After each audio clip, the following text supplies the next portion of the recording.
hari urarasenga ijoro n'umuranga bwo ati mpano duha imfungurwa n'abana ntidukeneye kurara gusa twarakwizigiye bagaburire bimenyekane ko ari Imana yumva kandi yishura nabo baririmbe ngo ahanihe bafashe isahani y'injya ariko barayora abana bahanze.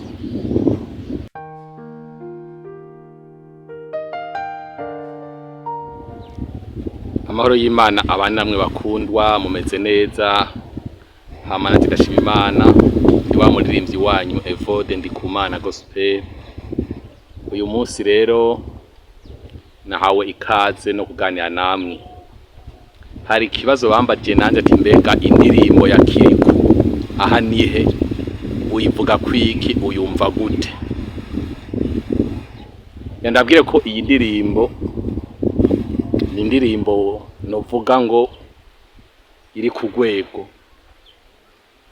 Natwe turimba indirimbo za gospel utokwirengagiza wotegeza kuyiririmba. Ikwaye kubabwira abantu bashaka abo yiririmba byanka byakunda. Cyangwa ndabamanze ndabacira agace ku mayange turavye twese ukuntu twagiye tubaho kujya naho tugeze ubu uteza kuririmba tahanihe. Umwana ari munda nuko atavuga nawe nabaye yoririmba ahanihe. Amaze kuvuka hari abakobwa bagiye ku bagabo barogwa babwira ko batazovyara barabaroga barakira babwinda ngo ntizoja yirajayo umwana aravuka nabona aho bari baravuga ngo ahanihe. Ikigeretse ko nubwo yoba ari umukene yagiye gusatira ku kiyede arose udufaranga uwo munsi akaja gufata agafanta aho yicatereza kubaza atahaniye kuko bavuga ati babandi bamukengera ngo nta kintu yimariye ngo ntaca afise uwo mwanya arabemeza ko avuga atahaniye. Tugende mu buzima bwa misi yose ca twibuka igihe umuntu arayambara ni forome abantu ambwira ngo ntaca azovamwo azopfa adakize ariko ukaba ubarizwa mu biro uri diregiteri canke uri mwarimu canke uri muganga wese ategeza kuririmba atahanihe. Tugende mu ntara umunyeshuri yambaye uniforme hama bishike abo musoda abo mupolisi nawe naririmba atahanihe kuko hari abantu bari babona kumenga uwo muntu acazovamo ntacazokwimarira. Rero tugende mwijuru Kiriku yaravuze ati no mwijuru ko bayiririmba nukuri pe. Hari abantu benshi bacira imanza abantu bakavuga ngo ntazoja mwijuru ngo n'umunyavyaha ariko benshi bamaze kuhashika nabo iyo bitegereje bakaraba ubwiza barimwo bakaraba ingene bamerewe neza baririmba atahanihe. Abo kantu rero amahiganwa yari karaba nakurikiranye indimba Rivera Muhimbare hari indirimbo nziza cyane kabisa, indirimbo twese dukunda kandi dukunda kuririmba ariko tugeze kuri indirimbo ahanihe ya Kiriku kweri ishobora kuririmba uwo ari wese yaba ubabaye yaba uryohewe uwo aboroshe n'abahambaye twasanze ari indirimbo kabisa iri ku mwanya. Ama rero ndavuga ngo ahanihe twasanze ruririmbo n'ururirimbo yaba ari umubosi ashaka kuririmba kuko umuntu abo umubosi yaciye mu bikomeye yarakoze araruha arahangayika ateza kuririmba atahanihe kuko hariho benshi batiyumvira ko yoshaka gushika aho hantu. Iyo umuntu yubatse akazi avuye mu nzu y'impangano barabamupinga ngo ntaca azoshika kugira yubake ngo nta mafaranga azoronka yihenza agahonyozamo ikirenge aririmba atahaniye. Iyo ndirimbo muyinyumvira guteka yemwe. Tugende ku muntu aragenda n'ikirenge uwo musi agize amahirwe akaronka yo kurira aka tagisivero aririmba atahaniye. Uwo aragenda n'ibirenge kandi agiye mu modoka ahaniye.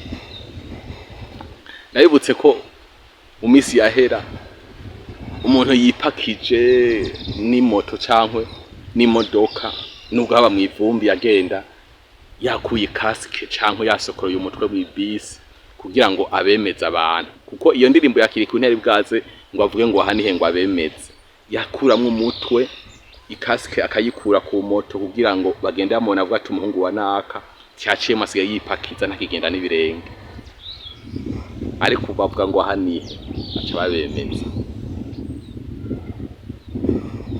Umuntu gitanda bagira ko iyi ndirimbo twasanze ari indirimbo idasanzwe. Umuntu yamaze imisi ati akabrochette ko hari abantu biha akabrochette nko mu mwaka umwe canke mu kwezi, umunsi yakarose yicana niyo ndirimbo uvuga ngo ahaniye, uko benshi baramupinga burya nta nyama yo kwigura uko bazi ko zizimvye, mugabo uno munsi arimba ngo ahaniye. Umva ko kiriku mw'iyi minsi atekara aravyorosha. Ubushize rya numvise umukozi w'Imana Apotre Mbayahaga story nawe nakantera akavuga atahaniye. Hari igihe twari tubayeho umenga ntaco tuzovamo ntaco tuzimarira, abantu baratwisa amazina bishakiye, abantu baradukengereye batazi ko Imana ari ifise urufunguzo rwa nyuma bw'ubuzima bwacu, batazi ko na shetani ubwiwe atazi ibanga ry'ukuntu tuzobaho, ariko atugwanya gusa ko dushika ku vyiza Imana yaduteguriye. Ico gihe cyarabayeho aho umuntu atamenya ko atazoba umukozi w'Imana, umuntu akarabira hafi biharimwo, akarabira hafi inzara rimwo, akarabira hafi ubukena arimwo, akarabira hafi ukuntu abura impuzu zo kwambara n'ibirato. Ariko uno munsi umuntu ashobora kuba afise ibirato bitatu bine yambara ico ashatse ahindura, ipataro ufise zine uhindura wahora wambara ipataro imwe atanindi yo munsi wambarirako. Ivyo vyari ibihe, ubu turirimba ngo ahaniye. Hari igihe watunga ibutura imwe n'umupira, ivyo ukabivyambara bishafuye mugira ubimese ukaja mu mwonga hariya mu mwonga kuri hariya, ukabimesura ukanikiraho nyene ukaguma mu mazi ukambariraho nyene ku nkengera kugira ugende wambaye abantu nabo twenge. Uwo muntu ntiyoreka kuririmba ngo ahaniye yibutsa aho Imana yamugejeje. Rero mwene data ntitugume kwindirimba ahaniye gusa, twibuke ibiho umuntu arimwo, ingorane umuntu arimwo, ubukere umuntu arimwo, bifise igihe iciza no gutunganira Imana kwicisha bugufi. Nariko ndavuga ngo rero bandanya ukwizera bifatanye no kwihangana, ugira ivyizigiro, igihe kiracariho, ukiri muzima nta kirapfa. Iyo umuntu ataye kwizera ahomba ibintu byinshi, kuko utaye kwizera uba umaze kwikuramo icizere cyo kubaho, ucubona ivyisi byose vyakurambiye, abantu bose bakurambiye, ukabona woba wifuza yuko ushaka kwiyahura kugira ngo upfe. Rero birasaba ko mu buzima urimo kizira kuticizera. Nagenda mvuga ahantu henshi Imana yakuye abantu, birashoboka ko mu minsi yahera wari ubeshejeho ukiri muto ikintu bita gutuneza canke gusega canke gushera n'ibintu bikorwa mu migwi itandukanye, ariko uno munsi ukaba ufise amasitoke y'indya, muronka ivyo kurya n'ivyo gusesa muri pubere. Ari naco gituma ndabibutsa gukora iciza bigishoboka, gaburira abashonje. Nturirimbe ngo ahanihe gusa uri ku isahani kwera ibintu vyahindutse, ubu hariko kw'inkoko, hariko kw'inyama z'inka n'iz'impene, ibiharage n'utundi tuntu. Ariko wibuke ko hari igihe waciyemwo Imana ariko iragutegura kugira ngo nawe uce n'ivyo biha muzogaburira abashonje. Nturirimbe ngo ahanihe kwera impuzu wahinduye ufise imyambaro myinshi, ni igihe waciyemo kugira ngo Imana iguhindure kugira igikoresho gishasha igikoresho gikarishe uzokwambika abagenda gusa. Nturirimbe ngo aha nihe gusa wambaye ibirato vyiza uhindura amabukare n'amasuperesi n'ibiki. Imana kiyagihe yakuretse ukagenda n'ibirenge gusa, yari kirategura ko uzogira impuhwe z'abagenda atabirato bambaye kugira ngo ubambike no babegwe bamenye ko Imana yumva kandi yishwe. Turaririmba ngo aha nihe twibutse aho Imana yadukuye cyangwa aho tugeze no kwemeza abatubwira ngo ntaho tuzogera. Naja ukaronda kavuga atahani ariko twibuke ivyo dufise uno munsi kubitegeza guhesha icubahiro Imana. Ambika abagenda gusa muvyo bintu byose ufise, ndazi ko Imana yaguhezagiye. Ntubiririmbe mu ngo aha nihe gusa. Imana yakeneye ko wihesha icubahiro mu vyaguhezagije. Bandi bama basenga ati Imana uduhe ico kwambara, bamenye ko Imana yumva kandi yishura kubera biciye kuri wowe Imana yahezagiye. No baririmbe ngo aha nihe. Haleluya. Gaburi abashonje. Hari urarasenga ijoro n'umuranga bwati Imana uduhe imfungurwa n'abana. Ntidukeneye kurara ubusa twarakwizigiye. Bagaburire bimenyekane ko ari Imana yumva kandi yishura. Nabo baririmbe ngo aha nihe bafashe isahani y'ingi ariko barayora abana bahaze. Irigana abandi bagacinya ataha nihe iyo baryamye bahaze bivanye n'igihe bamaze baryama bashonje. Bazi kurara ubusa, bazi ingene inzara ibabaza. Umuntu akaryama ijoro rikanka guca kubera yabuze ico afungura. Gaburira abashonje rero bimenyekane ko Imana ari Imana yumva kandi yishura. Birakeneye ko Imana imenyekana muri wewe mwene data kuko kuntu yaguhezagiye. Ambika ibirata abagenda n'ibirenge. Baririmbe ngo aha nihe nabo baberewe bagiye guhimbaza Imana mu rushinga rw'atahanihe. Turibuka nakati Imana imuhezagirangire neza aranyambitse ikirato. Ibi bifise igihe ntidutaye kuririmba aha nihe gusa. Umwanya n'umwanya twashobora kwivira mu iyisi tukava tukagenda agasigara abandi n'ivyo twarondeye bigasigara. Mbega amateka wanditse nayahe ko Imana ariyo mateka ikurindiriyeko. Jambo ry'Imana yavuga ngo mubike ubutunzi bwanyu hatagira inyenzi n'abambuzi n'ingesi. Haleluya, ni ku Mana. Tuze turimbe iyi ndimbo tuvuga ngo aha nihe tugeze mu ijuru. Hari ivyo ducamwe bw'ibibazo, ingorane, ugupfisha, ibintu vyinshi. Ariko hari umunsi tuzorimba ngo aha nihe nubwo utariko haririmba, ariko ntobura impamvu yo tumuririmba kuko ivy'Imana gukorera ni vyinshi. Rero mu buzima ikiba gikenewe n'ico. Imana iratugomba kwivyamwa vyiza bene data. Imana iragomba ko tubaho twitunganiye kandi dukora ivyiza, twihanganirana, twihanganira abandi, tubabarira abandi, duharirana, twirinda, dukora ineza, twizera. Ivyo ni mu vyamwa umuntu ategereza kwama kugira ngo ashishikare kubaho neza. Apare yo kuvuga ngo ntaco uzimarira, apare yo guhindurirwa izina bakakwita izina ry'umuntu ataca amaze, apare yo kugukura ko gaciro ufise. Hari ico Imana yakuvuzeko, hari ubundi bwiza bw'Imana. Tungana gusa. Amajambo bo kuvuga menshi bakakurementaniriza, ariko hari Imana itumva amabwire bene data. Ndiko ndavuga hari Imana idata amasezerano, hari Imana idahemuka. Nico gituma uyu munsi nurangiza ndakubwira ngo gira inshuti Yesu Kristo, umugire umwami n'umukiza n'umucunguzi w'ubugingo bwawe. Hari impamvu nawe niwamara gushika mu bwiza uzoririmba ngo aha nihe. kenshi iyo umuntu ari mu kaboregwe ntaronka umwanya wo kumesura impuzu, ntaronka umwanya wo koga. Ndavuga abandi bamaze kuba imbata z'inzoga. Ariko iyo umuntu amaze gukizwa ibintu birahinduka.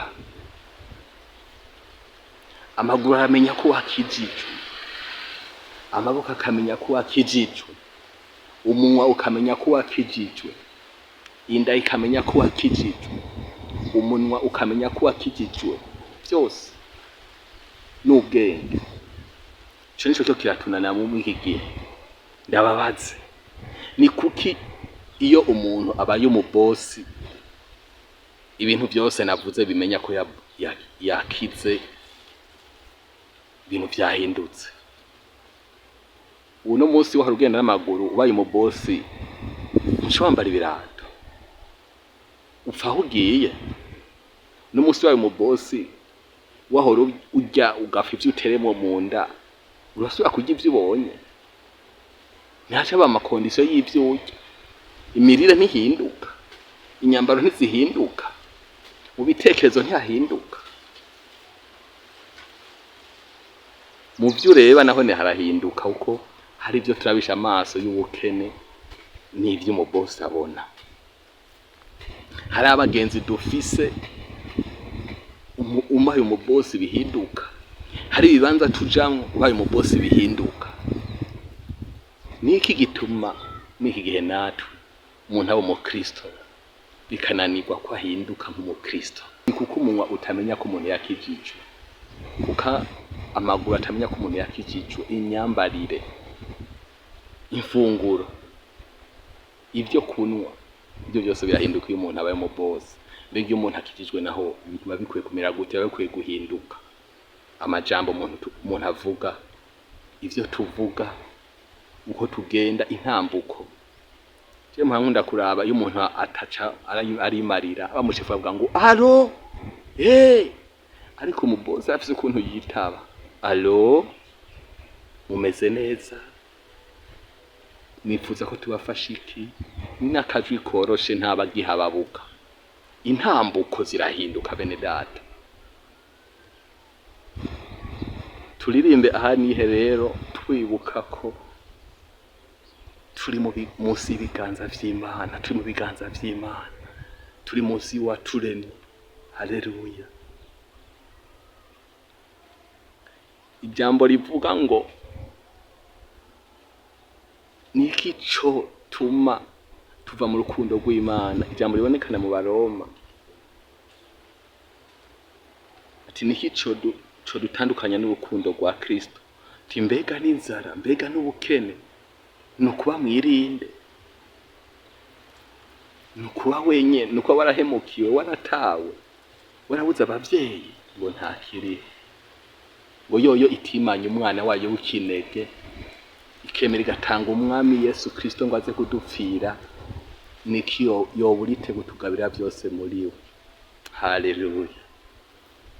Rero abamaze kumenya iryo banga ryo kwakira Yesu nk'umucunguzi canke nk'umwami n'umukiza mu bugingo bwabo, nabo baririmba ngo aha nihe bambaye neza, ku mwanya wo koga no kumesura nawe bafise ipatari imwe ibimesuye abayozi, arimba ngo aha nihe hari ubundi bwiza bo bariko. Rero aka kantu n'akantu k'ubwenge. Turiri imbere y'indirimbo twese tuvuga ngo aha nihe, ariko twibuka ko hari ikindi gihe tuzoririmba kandi aha nihe vyagutse, turi mw'ijuru. Yesu yavuze ngo uzonesha nzomuha kwicarana nanje ku ntebe y'ubwami, nkuko nanje nanesheje nkicarana data ku ntebe yiwe y'ubwami. Nguri n'ugutwi niyumva ico mpwemu yera abwira amashengero. Haleluya. Aho yariko abwira jewe nawe kugira ngo dushishikare kwitunganya, kwiyeza no gukora ivy'Imana ishaka. Uyu munsi birashika abo wari wizeye bakaba bakubereye mu rurazi. Umunsi birashika wari ufise kw'ivyizigiro ngo nibazo kugaburira bakaba batakugaburiye, ariko turafise Imana ifise uko ibigenza. turafise Imana itabara ibintu byamaze kunanirana, babande wizera bose bamaze kuvako. Turafise Imana itananirwa kandi itarambirwa no kutwumva. Ntugire ubwoba, yibarire gusa wiryamire, ubandanye wizeye. Imana yavuze ngo amarushwa y'umugororotsi ni menshi, ngo ariko uhoraho ayamukiza yose. Niki kigutera ubwoba mwene data? Aha nihe? Niko karuna bazaniye. Ukusi uno munsi sikuwaho rusa. Wibuke cya gihe. Mbere ndanabibutsa. Hariho benshi bariko barisuzugura cyane, bisiga ukutariko, biyonona imibiri yabo. Kubera ukwisuzugura ngo ni babi, ngo abonekana nabi. Hari icyo Imana itagukoreye. Nta bandi ureba ukavuga ati Imana warakoze ko nabangize uko. Kuki wiyonona ku mubiri? Nibigarukana icizere ubwawe. Imana iragukunda mwene data, ntabwo uri wenyene. Nubwo uri kurageragezwa, ubona inshuti n'abagenzi umenga baraguhevye, ubona umenga abavyeyi baraguhevye, hari Imana iri kumwe nawe, ntabwo uri wenyene. Rero yari inshuti yanyu Evode Ndikumana Gospel, Arivela Kiriku, tabakunda cyane. Imana ishishikaye kubahezagira. Hari abapasitori benshi babavuze ko Joshua Apotre Mbayahaga Istori, mwese ndabakunda. Imana ishishikaye kubazigama. Imana iraza abakozi bayo bene data, twese iratuzi. Kandi mwibuke ko n'amadayimoni ubwayo nayo natuza amazina naho tugeza mu bushobozi. Icyo atazi ni iherezo ryacu, gusa arazi ko Imana idufitiye amasezerano meza. Ico nico abadayimoni batugwanya, bagomba ko umuntu apfa adashitseko. Nico tuma umuntu ava kwiba, Imana ikamuzigama. Ariko shetani abavuga ateka ndamutsinde hariya, ariko Imana ikakuzigama kugira ugaruke, irabe ko ejo wigarura. Umuntu ava gusambana, Imana ikamurinda, ikavuga ateka ndamuzigame. N'uri mu modoka iricurangura igakubita amashite, ariko akavamo ari muzima. Ndazi harimwo benshi bimaze kuba ko bazobona iyi video. Ni kubera Imana arivuze ati reka ndamureke, ejo azokwisubira akagaruke. Umwe ni imodoka igeze kwibirangura, avamwe akomeye tumukuyemo, aravuga ngo Imana irakunda abanyabyaha. Naciwe mvuye gusambana, Imana ikaba ndetse nkaba nongeye kubaho. Rero nuko bimeze mu buzima. Nshimire Chimamanda, we sinogenda ntamuvuze ko. Hari indirimbo dufise Imana ikomeye, n'ikiganiro nagize impanuro kuri bose.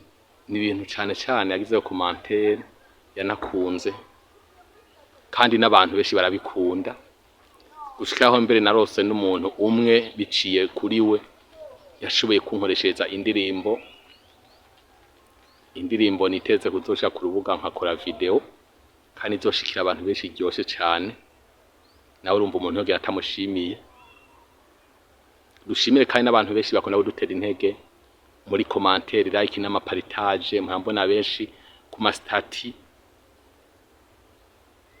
Ndafise indirimbo nyinshi, ndafise indirimbo Inezawe Mana, Igihe niki, Mfite umukunzi, Nahisemwo, Amazina yo kwivuga, mvuga Mwami Yesu Kristo. Ndafise indirimbo Aca Kuriya, ndafise indirimbo, ni indirimbo nyinshi cyane. Hariko na filime kuri YouTube yanje, turateramisha y'abantu mu buryo bwose butandukanye, mwe kugira irungu kandi mugwa mu mwuka.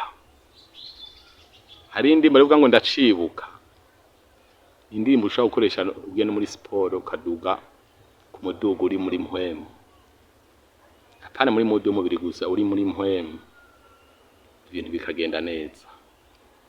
Rero ndabashimiye cyane mwese, abankurikirana nabarya abandi nyene ubona umenga bitwa ngo nabansi umenga baragwanya ibi bikorwa, ariko namwe ndabashimira cyane ko rimwe mugeze ibikorwa kure. Nimwe mutuma ibintu bigera kure, kuko umugenzi wawe arafise ahageze ibintu vyawe, arafise ukuntu yitaye ibintu vyawe biciye bugufi, ariko uwitwa ko atemera ko atakwemera niwe akora igikorwa kinini naco guparitaje ibintu.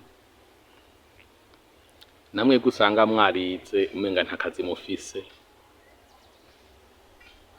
muze mwirinde gusuzugura abantu canke muvuge nabo abantu ngo barabanka ngo barabahama. Abo nibo bakora publicité y'ivyanyu bene data. Akarorero nashobora kuba warize uri umusiti, nico gituma kizira ko wicara ngo nuko wize ngo nabuze akazi nkora ucureka gukore akazi kose ubonye. Uwo musiti wicare ngaho utekereze, bakuvuge ko atacu wimarira umusiti, ariko ikindi gihe Imana izohindura amateka, Imana izoguhindurira izina. Rero aba bantu ndiko ndavuga bakwanka, hari igihe bazogenda ku mubosi bamubwira ati ako naho kumiye ngaho, imisa yahomberanye, amaso yarotse, inda yanyitse, karize kaminuza, kize ibi n'ibi n'ibi, kize gestion, kize economy, kize ibiki, ariko gafiriye hajya. Uwo mubosi kazosanga ari bukenewe mw'ivyo bintu. Numva ko azobakurondera akazi tuvuga ati muze mumumpamagare aze hano, ariko nuguma hariya wica hariya nubanka abo bantu bizokugora cane mwene data. Senga, wizere, wicishe bugufi, ukora neza, genda n'ubwizigirwa, Imana izobihindura, Imana izobikora, Imana izokugira neza, Imana izokuzigama, Imana izokurinda, ko niyo kwizega ibihe byose. Ni Imana idata amasezerano, ni Imana idata ubwizigirwa, Imana itarambirwa no kukumva cagiye usenga mu gitondo vyutse, mwijoro, ku murango wo mwijoro. Ni Imana ikumva, ni Imana idategwa iseseme no kukubona canke no kukumva imizosi uyisaba canke uyibwira. Wicika intege, we kurambirwa. Hari imbaraga zo kwizera, hari imbaraga zo kwihangana. Iyo umuntu yihanganye agera ku gikomeye. Rero menyera kudodora k'uwo muryango w'Imana. Iyo umuntu agiye kudodora ku muryango w'Imana, agenda yitunganije. Akarorero gato, iyo umuntu agiye kuraba umuntu akomeye, ntaba ingene yambara, ntaba ingene yiyogeje n'ingene yisize, n'ingene yimwesheje, n'amajambo aza kuvuga ntagenda yateguye. Mbega ugiye kudodora ku muryango w'Imana kugira ngo ivyawe vyuguruke, ugenda witunganije gute? Ugenda wambaye gute? Ibirenge vyawe bimeze gute? Ibirato, impuzu, intambuko. Rero bandanya kudodora ku muryango, tafise ivyizigiro ko ibintu byose bizogenda neza. Hana yarasuzugurwa na Penina, abandanya ukomanga ku muryango w'Imana, Imana iramukingurira. Yarafise ikibazo co kutavyara. Haleluya. Imana imuha Samweli. Morodekayi kw'irembo ry'ibwami kamwe abasitimwe mwe abanyezamu basekirite batandukanye, ntiyari nyuma kw'irembo hariya kuri porotaya, yugura porotaya. Nubwo yarasuzugurwa na Hamani, ariko abandanya kudodora ku muryango w'Imana gushikaho umwami amugira umuntu adasanzwe.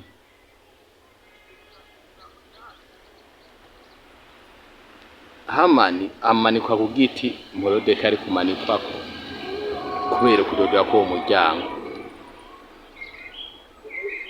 Agendera kw'ifarasi y'umwami, yambarira imyambarire y'umwami kubera kudodora k'uwo muryango w'Imana. Haleluya. Paulo na Sila bari mwibohera ibintu vyakomeye batagira gitabara batabona umuntu aza kubakuramwo mwizo mbohe barimwo mwizo mvuto bari barimwo bavuga ati nta guceceka batangwa kuririmba batangwa gusenga ibintu bibiri byari imbaraga n'ubushobozi menyera kuririmba menyera gusenga harimo ubushobozi harimo imbaraga tumvise ngo batangwe kuririmba basenga kwibohero riratigita haleluya ivyari bibaboshe iminyororo ibiti impatane zitabasimo biradohoka kwarabohoka zose ari imbaraga zo kudodora ku muryango w'Imana mu gusenga no mu kuririmba icanyoye ngo hari umusoda ngiye nka caporal chef yaramaze igihe acungira ku ibohero yarahamenyereye ahametiriza sinzi ngo ahakura ikintu cyangwa nta kintu cyari gihari cyo ntimubimbaze ariko yaharonke ikintu kidasanzwe gukizwa yarabonye abantu asanze ibohero ryogurutse barimwo batatorotse agomba yisogota ambwira ati niho turi wigirira nabi avuga ngo ni reka kwigirira nabi niho turi arabaza ati none ikintu nokora kugira ngo ndokoke mbandanye kubaho n'igiki mbonye abantu nkamwe mumeze uko ibohero rishaka kwa ryugurutse ntimucike sinzi ko bararirimba ngo hanihe ariko ngiye kubabwira umuntu aririmbye ngo hanihe uwo musoda bamubwiye ati niwizere umwami Yesu Kristo nabo nabawe bose urakira nabo baririmba ngo hanihe ko bageze mu bundi bwiza haleluya tugende turabe Shadura Kameshake na Abedunego n'abantu bakunda gukomanga ku muryango w'Imana barakomanza Imana irabumva banka kuba mu gasuzuguro ko kurya indya z'agasuzuguro ko tuma bava ku Mana banka gusengera ibigirwamana kubera kudodora ku muryango w'Imana Imana irabumva irabatabara itanure ry'umuriro nta Imana itogusanga mwene data nawe bariko bavuga ngo hanihe bari hariya mwitanure ryakumuriro mu muriro baririmba ngo hanihe mwitanure indani ry'umuriro ubarengeye biritubwira ngo Nebukadineza arabasanga nta kimwe babaye nta nuko banamota nk'abahiye nta n'umushatsi wavuyeko ico kintu cumva gute wumva ahantu hari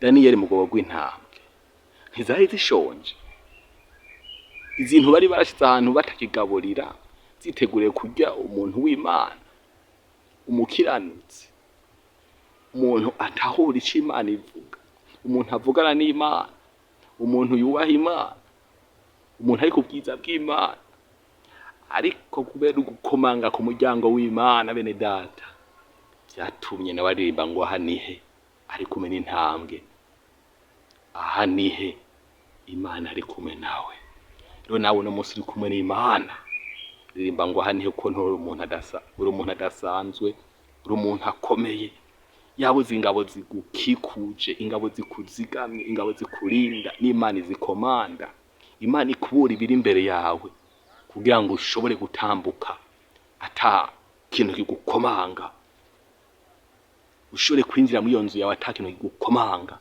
ushobore kwambara impuzu zawe neza ata kintu kigukomanga nuko ari ubushobozi bw'Imana buri ko barakora nturi wenyene reka gutinya mwene data Abrahamu na Sara Imana irababwira ati nimuve mu gihugu canyu mugende mu gihugu ndaberetse je uhoraho akantu nzobagirira Sara Imana yambwira ati nzoguha umwana ariko byasaba kondisiyo y'ivyo bategeza gukora babandanye bakora ivyo Imana ibagombako kugira Imana izobatwenza Sara yaramwenyo yumvise ko azovyara umwana ko yari imyaka afise Imana iramuha umwana imuha Isaka nawe mu gihe umaze mu bibazo mu ngorane n'imyaka ufise ntuyirabe Imana nticererwa kandi Imana ntigira igihe umunsi umwe ungana imyaka igihumbi kandi imyaka igihumbi ungana n'umunsi umwe ku Mana nturacererwa haracari igihe umwanya ukiri muzima ico no guhanura gusa no kutamara umwanya utitunganije kuko uwo mwanya ntawuzi wo kuvira kw'isi ari banga ry'Imana. Ariko igihe co guhezagirwa kiracariho mu gihe wizeye utarambirwa. Kora n'umwete woye kukubwira ngo cakira imiduga, cakira amazu, cakira amamodoka, cakira abagore beza, atacuri kurako, atacuri kurimarira, ngo cakira visa. Deja uba mu Kayanza n'Igitega nturashikayo. Kora wibandanya kumviriza abantu bakubwira amajambo aguhimbara gusa, agutere ivyizigiro bitagira aho bihagaze. Kora hama aho hantu uzohagera kuko Imana iri kumwe nawe kandi uri mw'isezerano. Imana igufite umugambi mwiza. Koresha imbaraga, koresha umwete. Nyamba uri mu kazi, kora akazi kawe neza. Wiraba abandi ngo bariko bakora ibi, kora mu bwizigirwa. Iyo umuntu afise ubwizigirwa aba afise n'ubuntu. Ubuntu nabwo ubuntu uguha abantu bakaguha ibintu ugaca utunganirwa. Murakoze rero, Imana ibazigame. Mwari kumwe na Evode Ndikumana. Hezagirwa.